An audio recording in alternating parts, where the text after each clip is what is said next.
Olá, meus queridos irmãos, Deus abençoe. Estamos hoje para mais uma aula sobre a Sagrada Escritura e nós estudaremos hoje a segunda carta aos Coríntios, também a carta aos Gálatas e, por último, a carta de São Tiago.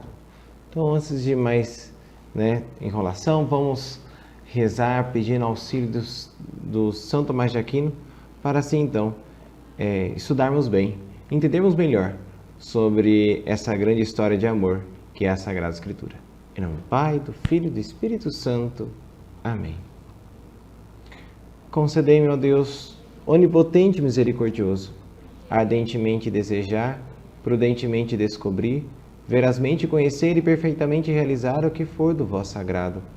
Para louvor e glória do vosso nome, ordenai meu estado de vida e dai-me saber, poder e querer o que me pedis que faça. Dai-me levá-la a cabo como convém à salvação de minha alma. Que o meu caminho até vós seja reto e seguro, que eu não sucumba na prosperidade nem na adversidade, a fim de não me soberbecer na primeira, nem desesperar na segunda. Que na fortuna vos renda graças e na dificuldade mantenha paciência. Que eu de nada me alegre ou entristeça, senão do que me leve a vós ou afaste de vós. Que a ninguém deseje agradar, nem tema aborrecer, senão somente a vós. Dai-me tudo fazer com caridade, e o que não diz respeito ao vosso culto, reputá-lo como morto. Dai-me praticar minhas ações não por costume, mas referindo-as a vós com devoção. Que por vós eu não dê valor às coisas transitórias, e me seja caro tudo que vos diz respeito. Que me compraza mais do que tudo, todo o trabalho que for para vós, e me aborreça todo descanso que não seja em vós. Dai-me, docíssimo Senhor, dirigir-vos meu coração frequente e ferventemente, e de alma contrita emendar com firme propósito a minha fraqueza. Fazei-me, ó Deus, humilde sem fingimento, alegre sem dissipação, grave sem depressão, maduro sem severidade, vivaz sem leviandade, veraz sem duplicidade, temente sem desespero, confiante sem presunção, casto sem corrupção, corrigir ao próximo sem indignação e edificá-lo pelo exemplo e palavra sem exageração, obediente sem contradição, paciente sem murmuração. Dai-me, docíssimo Jesus, um coração desperto, para que nenhuma vã curiosidade o afaste de ti, imóvel para que não ceda a nenhum afeto indigno, infatigável para que não sucumba em nenhuma tribulação, livre para que dele não se apodere nenhum prazer violento, e reto para que não o faça desviar-se nenhuma má intenção. Concedei-me, docíssimo Deus, inteligência para conhecer-vos, diligência para buscar-vos, sabedoria para encontrar-vos, bondade para agradar-vos, perseverança para esperar-vos doce e fielmente, confiança para alcançar-vos felizmente. Fazei-me pela penitência suportar vossas penas, utilizar vossos benefícios nesta vida pela graça e, por fim, na pátria eterna, desfrutar de vossos gozos pela glória. Vós que com o Pai e o Espírito Santo viveis e reinais pelos séculos dos séculos. Amém. Santo Tomás de Aquino, rogai por nós. Em nome do Pai, do Filho e do Espírito Santo. Amém.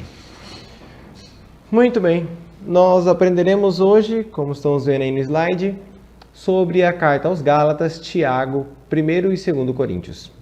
Embora nós lemos nessa ordem que está aqui, eu vou explicar em outra ordem, na ordem que está na Bíblia. Na Bíblia a gente encontra aqui primeiro a carta aos Coríntios, depois a segunda carta aos Coríntios, depois a carta aos Gálatas, lá para o final encontra ali então a carta de São Tiago. Então vamos sem mais demoras a aprender a respeito dessas 4 cartas que temos na Sagrada Escritura. Eu tenho aqui com vocês o mapa, bem focado aqui na região aqui da Grécia, É esse mapa daqui. Para vocês terem uma ideia de onde nós estamos, estão vendo ali Mar Jônico escrito ali? Então, indo mais para a outra extremidade, a gente chega à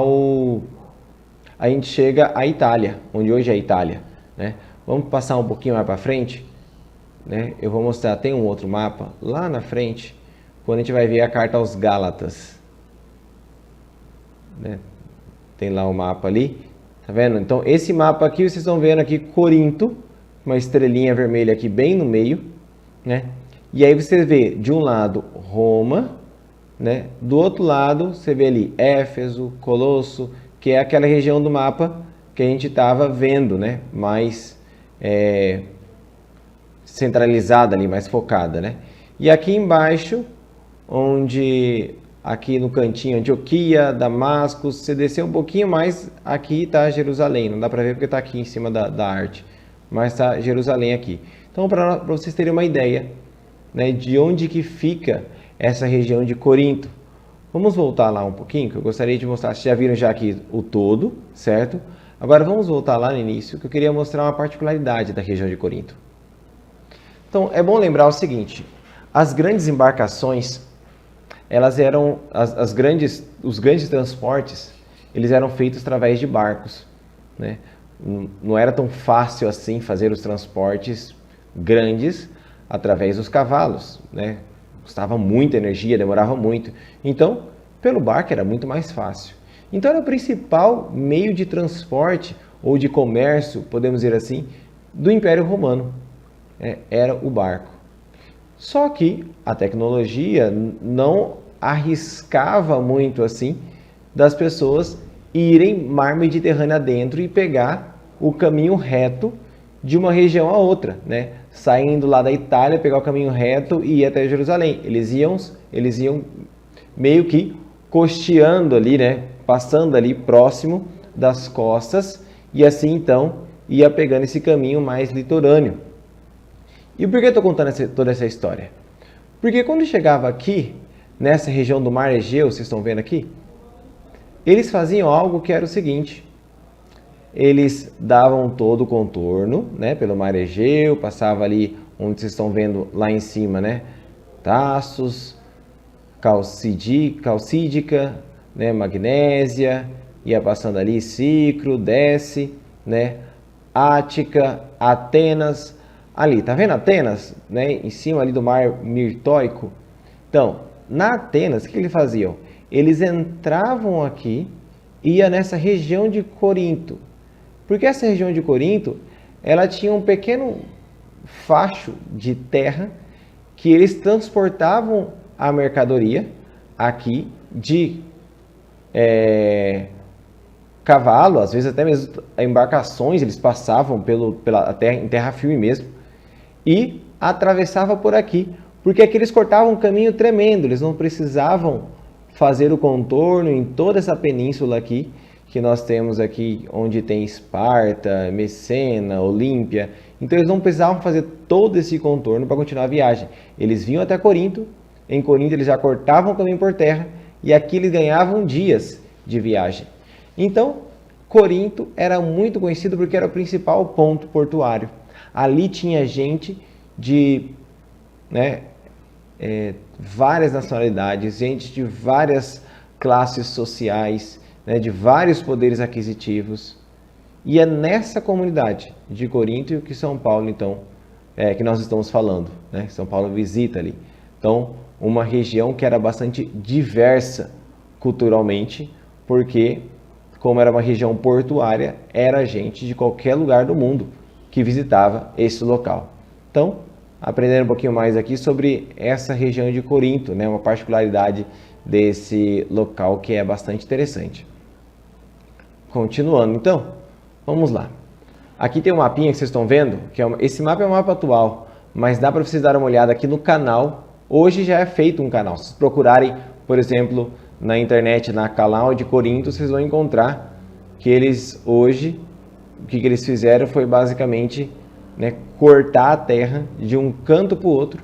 Então o barco, as embarcações, eles vêm e passam literalmente de um mar para o outro, né, por água mesmo, nessa, entre aspas, ponte, né, marítima, né, onde os barcos eles ganham, né, bastante tempo de navegação fazendo esse percurso.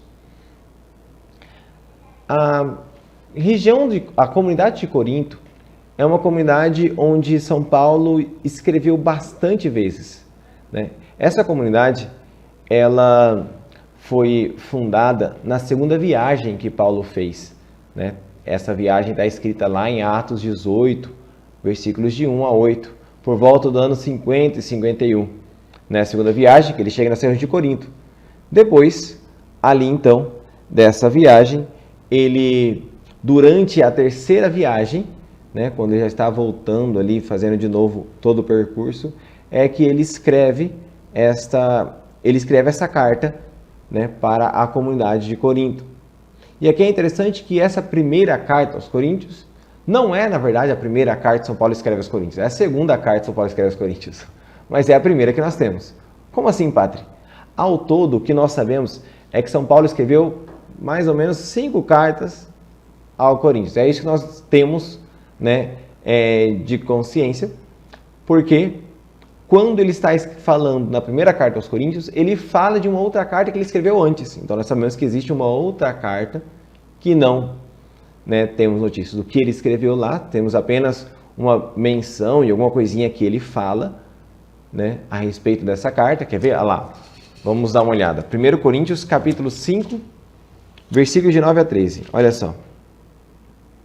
Na carta que vos escrevi, recomendei-vos que não tenhais convivência com pessoas dadas à imoralidade sexual. E aí ele continua. Ou seja, na primeira carta que eu vos escrevi, né, dá então a ideia, né, a certeza de que São Paulo tinha escrito uma outra carta aos Coríntios.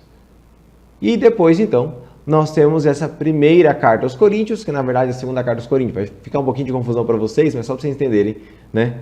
A primeira carta aos Coríntios que nós temos é, na verdade, a segunda carta que São Paulo escreveu, mas é a primeira que nós temos relatada, que nós temos ainda o acesso, né? Depois, nós temos a chamada Carta das Lágrimas, que é quando acontece um problema lá, um BO em Corinto, que o pessoal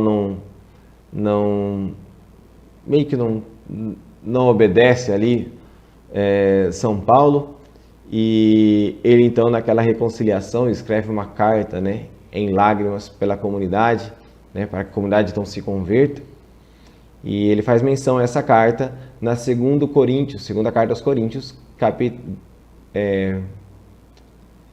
não está aqui o versículo, acho que é capítulo 3, deixa eu só confirmar aqui. 2 Coríntios, que gerou confusão aqui agora. Na 2 Coríntios, capítulo 2, isso.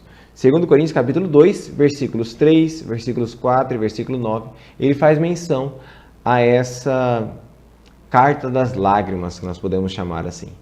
Depois, nós temos a quarta carta, que é o que nós temos na Bíblia como a segunda carta de São Paulo aos Coríntios.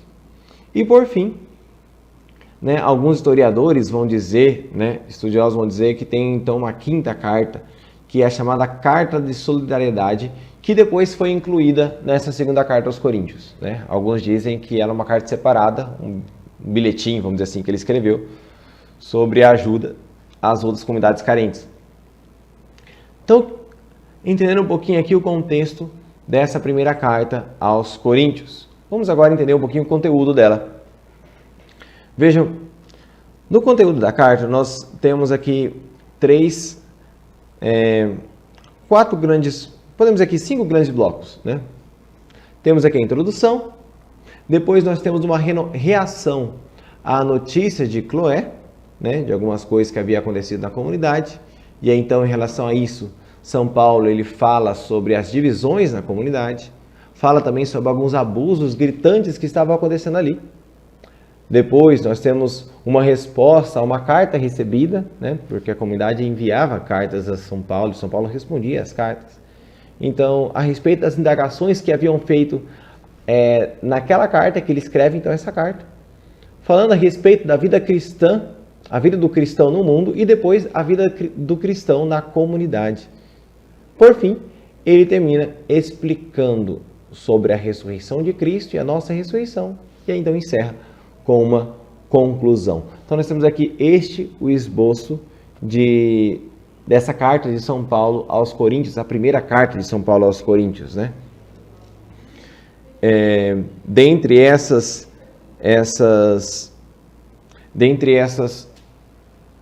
todos esses ensinamentos que nós temos da primeira carta aos Coríntios, nós podemos pegar aqui alguns destaques, né, que é bem interessante, que a gente encontra nessa primeira carta aos Coríntios. Por exemplo, é na primeira carta aos Coríntios que nós vemos São Paulo falar a respeito da loucura da cruz, né?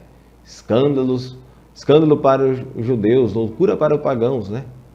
Então, essa ideia da loucura da cruz, a sabedoria do alto, né, que vem da cruz, nós encontramos isso, então, em Coríntios, nessa carta aos Coríntios. Outro ensinamento muito belo que São Paulo dá aqui na primeira carta aos Coríntios, está no seu capítulo 9, é justamente sobre a gratuidade. São Paulo aqui fala um pouquinho sobre como ele fez de tudo para não depender da comunidade, para que assim então não fosse tratado como um funcionário da comunidade. Ou seja, procurou com o seu próprio suor conquistar os bens, o necessário ali, né? Ele trabalhava, a função, o ofício, né, dele era de fabricante de tendas, né?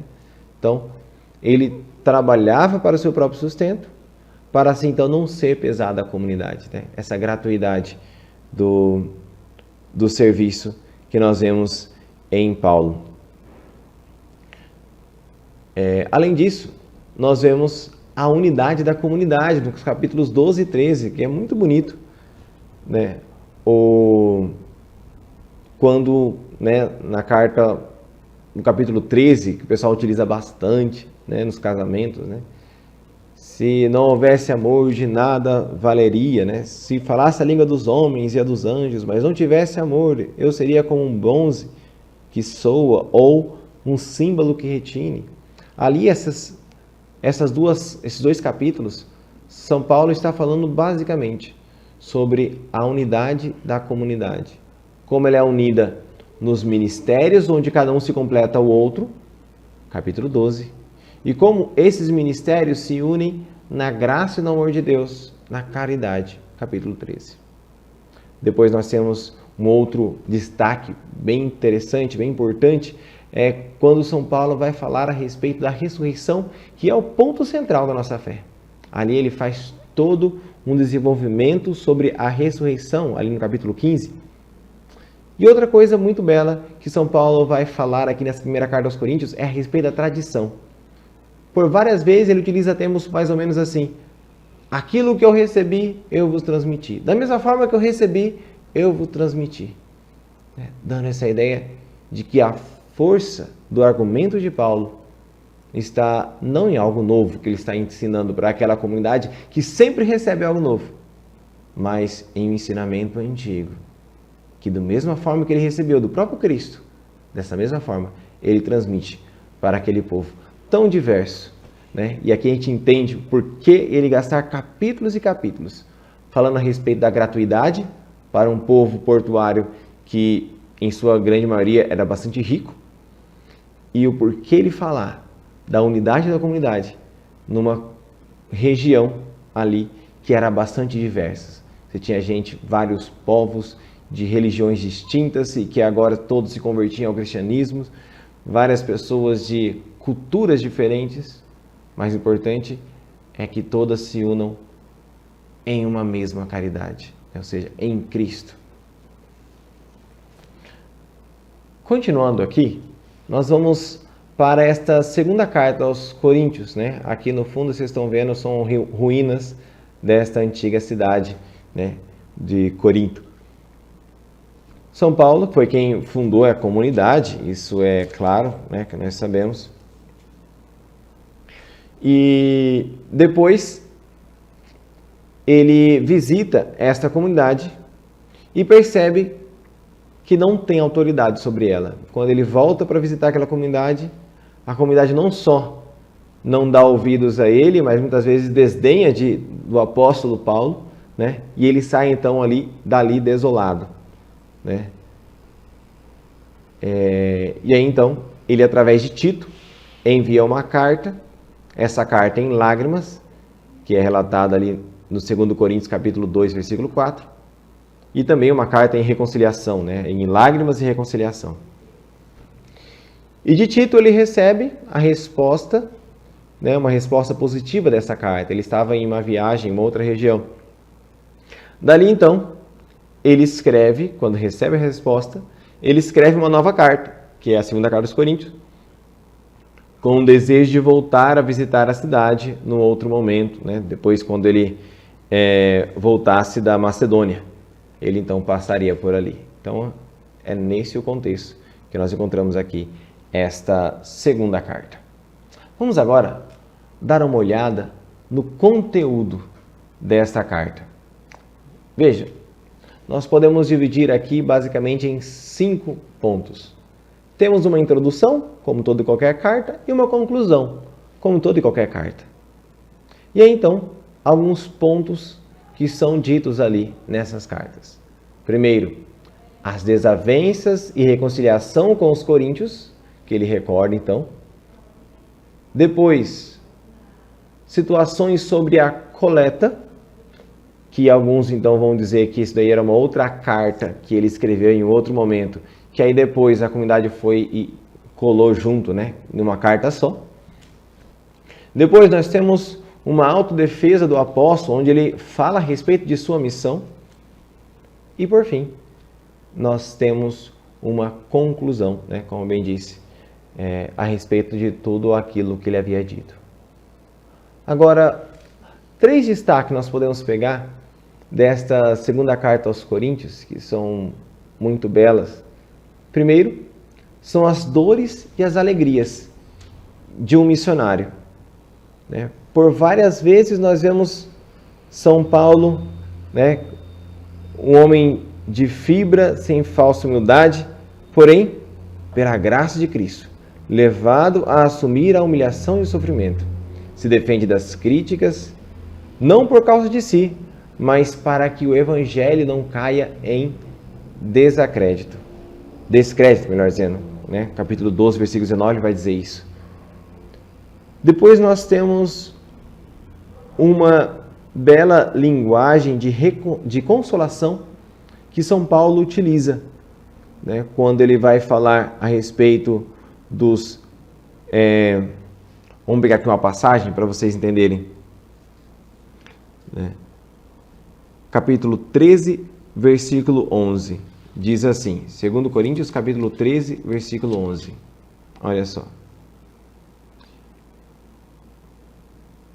Enfim, irmãos, alegrai-vos, procurai a perfeição, encorajai-vos, tende o mesmo pensar, vivei em paz, e o Deus do amor e da paz estará convosco. Por várias vezes, então, ele procura consolar aquele povo através de palavras.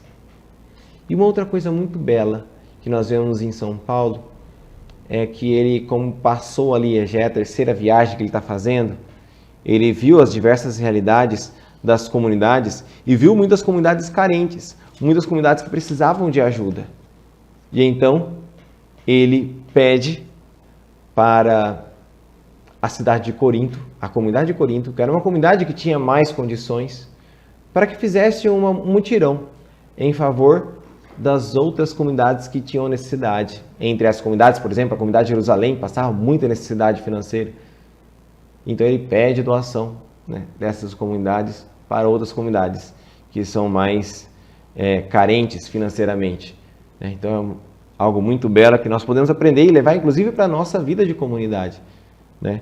Olhar ali essa segunda carta aos Coríntios, o capítulo 8 e 9, e ver ali como Paulo incentivou as comunidades que tinham mais condições a ajudar as comunidades que tinham menos condições. Né? Isso serve para nós de um grande auxílio espiritual para diversos outros ensinamentos que nós queremos passar, seja nas nossas comunidades, seja em relação a grupos, né, que nós temos, pastorais, movimentos, seja até mesmo em família, né?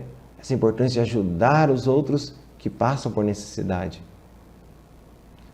Agora, vamos falar um pouquinho sobre a carta aos Gálatas. Gálatas porque vem da região da Galácia, que era ali a região da chamada Ásia Menor, né? Como vocês estão vendo ali no canto, Galácia. Né? São Paulo ele escreve essa carta na terceira viagem que ele está fazendo, né? A terceira viagem missionária, onde ele revisita as igrejas que ele fundou, né, na Ásia Menor e na Europa. Então, nessa ocasião, então, ele vai e escreve essa carta, né? Ele revisita na segunda viagem, e na terceira, então, ele vai e escreve para entregar para lá. Talvez, porque ela foi escrita por volta do ano 57, 58, muitas pessoas vão dizer que essa carta, ela foi escrita por São Paulo, na mesma época que ele estava escrevendo a carta aos Romanos. Né? Muitos vão dizer porque é a mesma ideia que está presente em uma carta, outra ideia está presente na outra carta. Então, pelo fato de ele estar falando praticamente as mesmas coisas, é bem provável que ele tenha escrito na mesma época. Né? Mas isso a gente não tem provas, né? E não tem como basear apenas nesse argumento. Né? Mas muitos dizem que ele escreveu ali, e ele escreveu quando estava em Corinto, né, na região ali de Corinto, na sua terceira viagem. Outra coisa que nós podemos aprender é que naquela região da Galácia o povo era pagão. Mas o que acontece foi o seguinte, era um povo pagão que São Paulo foi, visitou, evangelizou aquele povo, e aí depois de um tempinho apareceu alguns judeus, né? Alguns vão dizer que são judeus, outros vão dizer que são judeus cristãos, né? Cristãos que tinham saído do judaísmo e, porém, ao sair do judaísmo, não largaram a lei vamos dizer assim, não largaram a observância estrita da lei de Moisés e cobravam diversas coisas que tinha na lei de Moisés, como, por exemplo, a circuncisão, né? E aí, quando esse povo vai lá nessa comunidade, aí vira, né, um B.O. danado, porque as pessoas então já começavam a colocar as leis de Moisés acima das leis de Cristo, e aí então virou uma bagunça tremenda a comunidade. Daqui é importante, né, a gente saber também, sempre a gente, como alguém que está à frente da comunidade, saber quem vai estar lá falando em nome da comunidade, porque muitas vezes pode, em uma palavra, em uma coisinha, tirar uma confusão toda, como aconteceu aí na Galácia, quando os pagãos tinham recém-convertidos, estavam vivendo tranquilamente a vida da fé, do batismo e tudo, de repente chega os judeus cristãos colocando a abobrinha na cabeça, e aí pronto, virou uma bagunça. Nessa carta aos Gálatas, São Paulo fala muito a respeito da graça, até mesmo para tirar um pouco essa ideia que as pessoas tinham de que seriam salvos apenas pelas práticas externas, se esquecendo da graça, que era algo que estava muito presente na vida dos judeus, né? Tem que fazer isso, tem que fazer aquilo, tem que fazer a circuncisão. Não, São Paulo vai dizer, é a graça de Cristo. Este conteúdo, nós podemos dividir ele em duas partes. A primeira parte, onde vai falar sobre justamente esse ponto do evangelho que foi desvirtuado. E aí São Paulo começa a falar um pouco sobre a missão dele aos pagãos, a missão que ele recebeu de Cristo, de anunciar o evangelho aos pagãos, não somente de Cristo, mas ele recebeu dos apóstolos, né? Quando a gente olha no Atos dos Apóstolos, que São Paulo ele se reúne em Jerusalém, e lá em Jerusalém os apóstolos então enviam São Paulo na missão de evangelizar aos pagãos. Então ele recebe a missão de evangelizar aos pagãos. E depois conta um fato da vida de Pedro e o evangelho de Paulo. Essa é a primeira parte.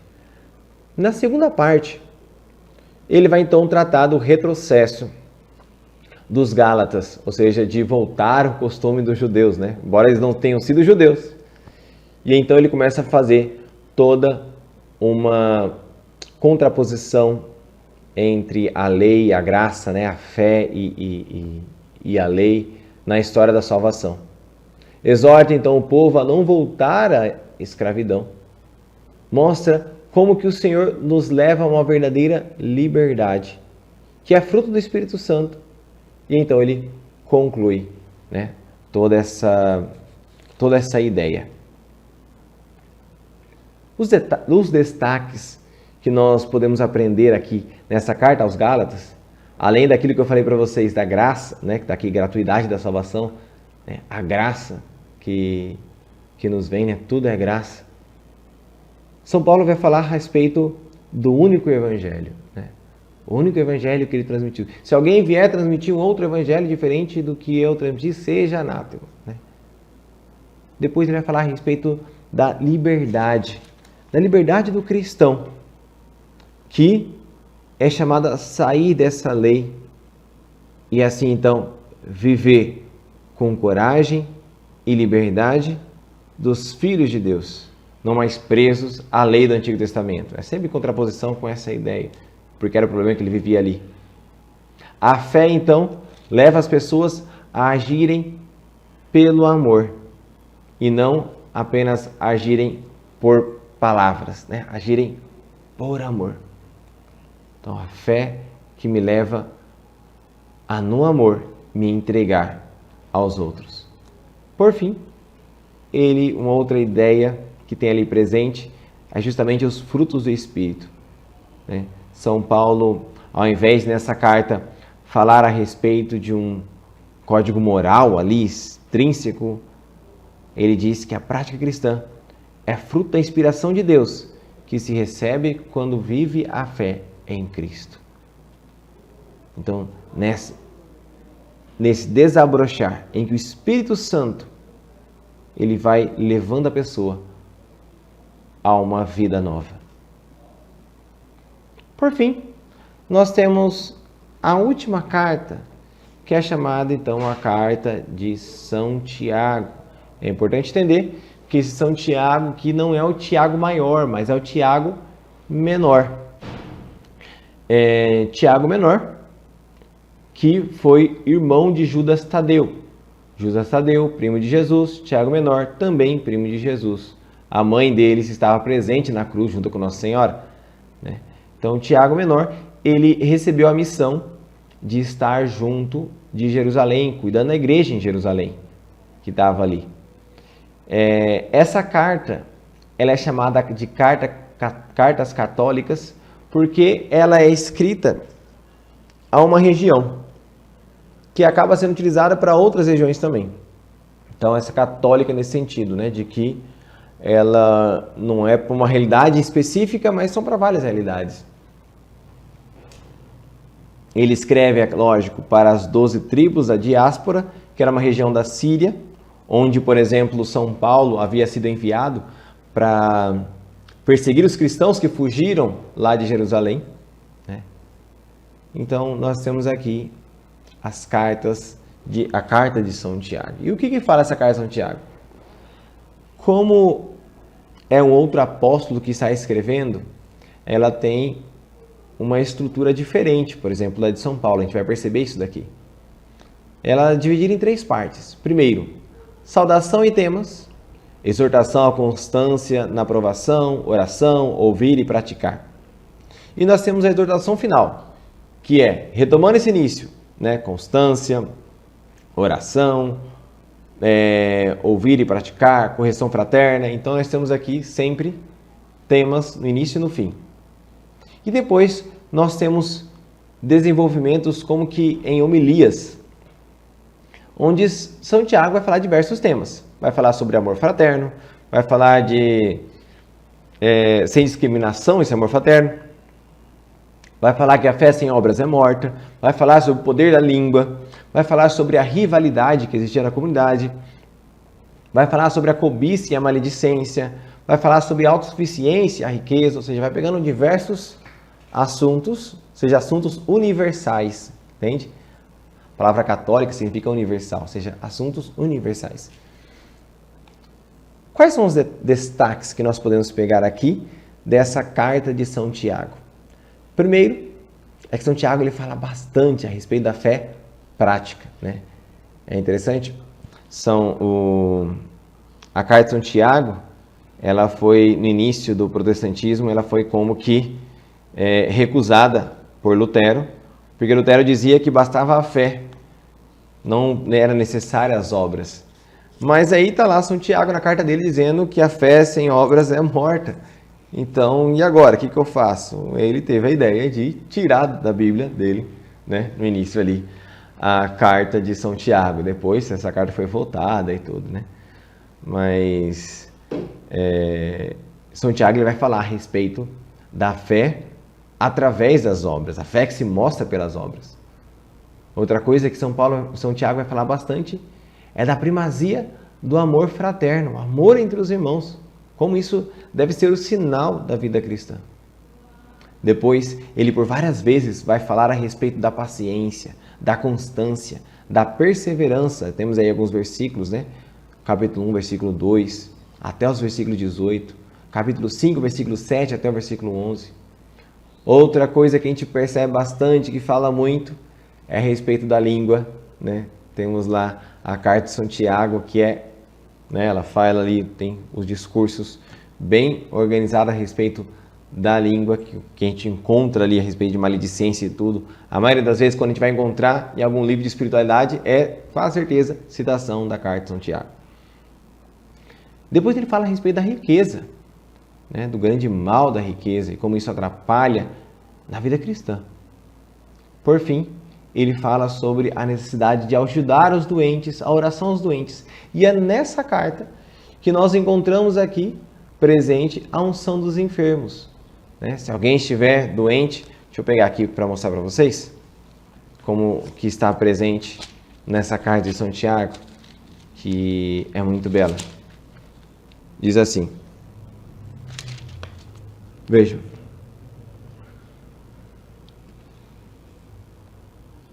Alguém dentre vós está doente?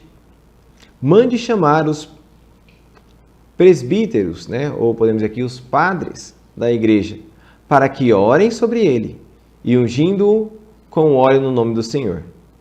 A oração da fé salvará o enfermo e o Senhor o reerguerá. E se tiver cometido pecados, receberá o perdão.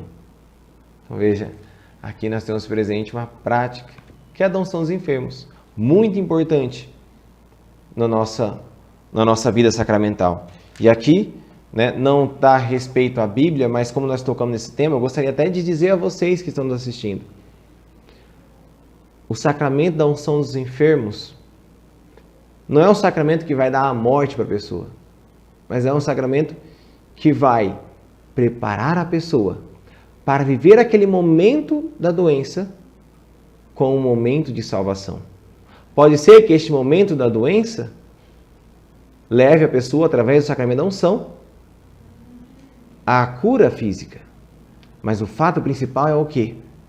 É que através do sacramento da unção, a pessoa receba a força de se unir a Cristo no sofrimento, para que, caso venha a falecer, encontre em Cristo um acolhimento. Para que a doença se torne, então, a morte com Cristo na cruz. E assim, então, com o sacramento da unção dos enfermos, ela tem a garantia de que, morrendo unida a Cristo na cruz, ela receberá a graça do céu. Então, é um sacramento de salvação. Não deixe, né, para depois. Tem alguém na sua família que está doente? Procura um padre para dar unção aos enfermos. Ou então, vai fazer uma cirurgia de risco. Procura um padre antes de fazer a cirurgia para fazer unção aos enfermos. Isso também pode. Tem alguém doente? Faz tempo que não recebe visita do padre? Chama o padre para dar unção aos enfermos. Não deixe para depois. O sacramento da unção dos enfermos, ele literalmente nos prepara para o céu.